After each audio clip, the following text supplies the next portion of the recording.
Olá, semioticistas.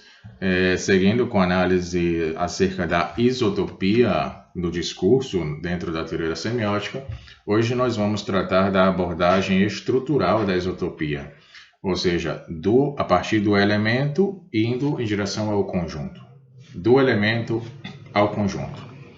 Então, a primeira definição desse conceito em semântica estrutural ou semântica estrutural na obra do Greimas era assim definida da seguinte maneira: a isotopia é preciso entender por isotopia de um texto a permanência de uma base classemática hierarquizada que permite, em virtude da abertura dos paradigmas construídos pelas categorias classemáticas, as variações das unidades de manifestação.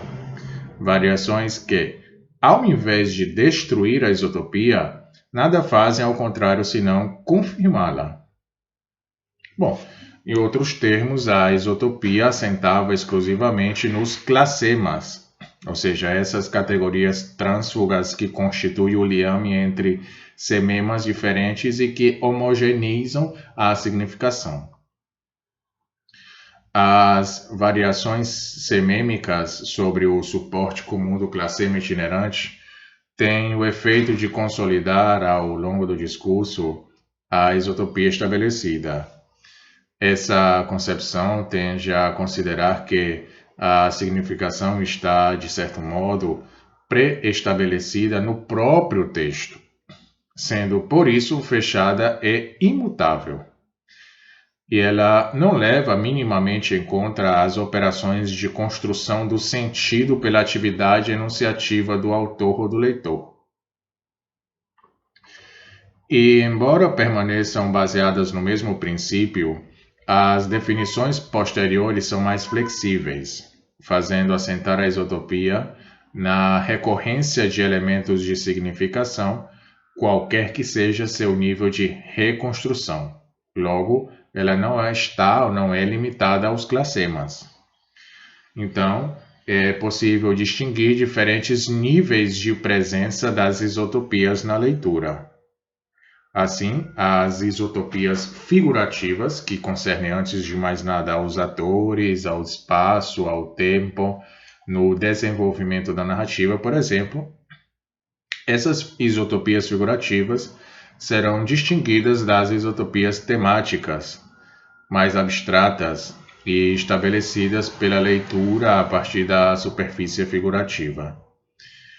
E é o que mostrava de maneira elementar o exemplo da fuga que nós vimos em vídeos anteriores a partir da trama figurativa. Por exemplo, expressões como as barras cerradas, o muro, o lençol, o homem, etc.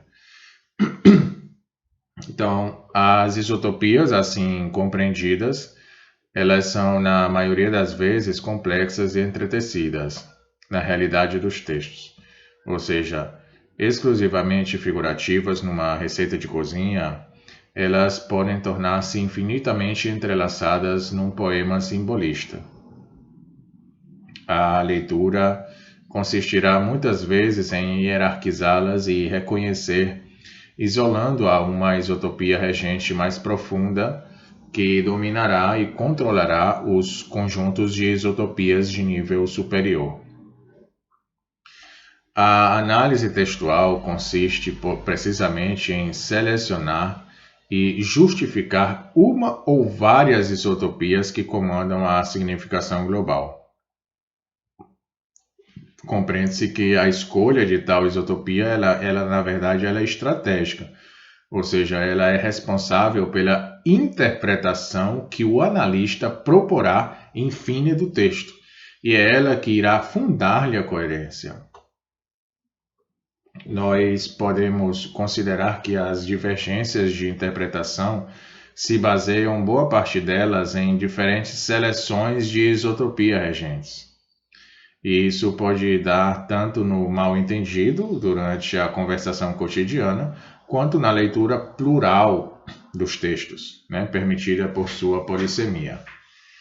E no primeiro caso do mal-entendido, cada um dos interlocutores seleciona um núcleo isotopante do discurso do outro em função de seu saber ou suas disposições passionais.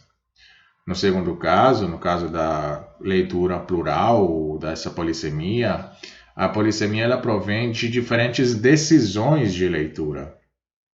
Ou seja, cada leitor vai ou escolhendo e valorizando as isotopias capazes de reger em profundidade as significações de superfície.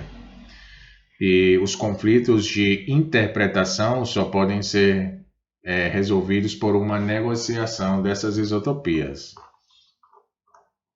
Então, as figuras de retórica, por exemplo, a metáfora, a comparação, a metonímia à frente, elas estão baseadas, como se sabe, no duplo sentido e instalam a coexistência tensa e eventualmente competitiva de dois ou vários planos de significação simultaneamente oferecidos à interpretação. E podem, portanto, ser compreendidas como conectores de isotopias, que introduzem uma isotopia inicial, por exemplo, comparado, no campo de atração de uma segunda isotopia, por exemplo, que é o comparante, abrindo essa significação inicial para um novo universo de sentido e instalando assim duas leituras coexistentes e parcialmente concorrentes da mesma significação.